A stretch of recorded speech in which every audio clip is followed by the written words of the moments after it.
গত বছর পট পরিবর্তনের পর যে পরিবেশ ছিল, তখন আইন শৃঙ্খলা রক্ষাকারী বাহিনীর মনোবল এত ভালো ছিল না, নানা ধরনের জটিলতা ছিল। এবার সেই পরিস্থিতি নেই। যে সমস্ত অফিসার এই নিয়োজিত আছে তাদের থাকা খাওয়ারও এবার আমি সুবন্দোবস্ত করছি, যেটা অতীতে আর কখনোই করা হয়নি।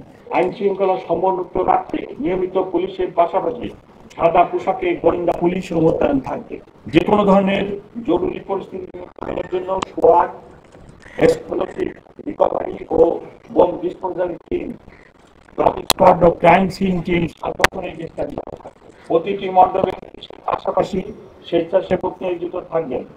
সমাজ কল্যাণ মন্ত্রণালয় থেকে প্রতিটি পূজা মণ্ডপে ওনাদের লোক নিয়োগ করবেন।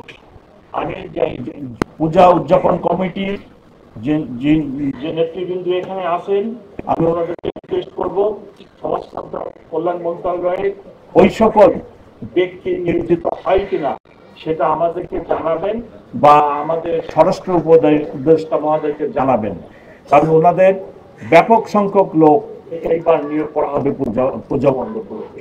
দুর্গাপূজার নিরাপত্তা ব্যবস্থায় নিয়োজিত অন্যান্য আইন শৃঙ্খলা বাহিনী ও সেবা সংস্থাসমূহের সাথে সার্বক্ষণিক সমন্বয় থাকবে। পূজা মণ্ডপ পরিচালনা কমিটির প্রতি আমাদের অনুরোধ, ভক্তবৃন্দ চলে যাওয়ার পর মণ্ডপ যেন কোনোভাবেই অরক্ষিত না থাকে। জন্য রাতের বেলা কমপক্ষে 2 জন স্বেচ্ছাসেবক পূজা মণ্ডপে উপস্থিত থাকবেন। পূজা উদযাপন কমিটি আছে, সেই কমিটির লোক অবশ্যই রাত্রে 10টা থেকে ভোর পর্যন্ত ভক্তবৃন্দ আবার আসা পর্যন্ত দয়া করে থাকবে। আপনারা কাউকে একা রেখে যাবেন না। আমার পুলিশ, আনসার, সমাজ কল্যাণ মন্ত্রণালয়ের যে লোক ওনারা থাকবে, কিন্তু সাথে অবশ্যই আপনাদের 2 জন লোককে রাখবেন। এটা আমাদের স্বরাষ্ট্র মন্ত্রণালয় থেকে অনুরোধ করেছে। ওনারা ছিলেন থানা ফাঁড়ির যে সমস্ত লোক আছে, আমরা সবাই পূজা মণ্ডপের নিরাপত্তার জন্য কাজ করে যাব, নজর রাখব। আমি আশা করি গত বছর পট পরিবর্তনের পর যে পরিবেশ ছিল, তখন আইন শৃঙ্খলা রক্ষাকারী বাহিনীর মনোবল এত ভালো ছিল না, নানা ধরনের জটিলতা ছিল।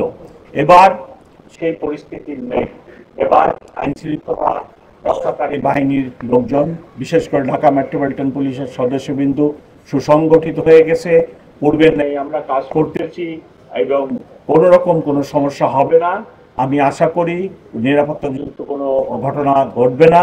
তবে সবসময় দুষ্কৃতিকারী থাকে, সব সমাজেই থাকে, সব দেশেই থাকে।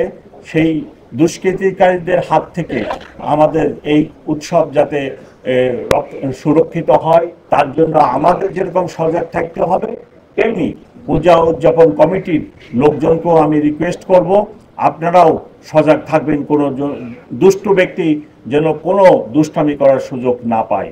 যে সমস্ত অফিসার এই নিয়োজিত আছে তাদের থাকা খাওয়ারও এবার আমি সুবন্দোবস্ত করছি, যেটা অতীতে আর কখনোই করা হয়নি, যাতে তাদের কোনো অসুবিধা না হয়, তারা সুন্দরভাবে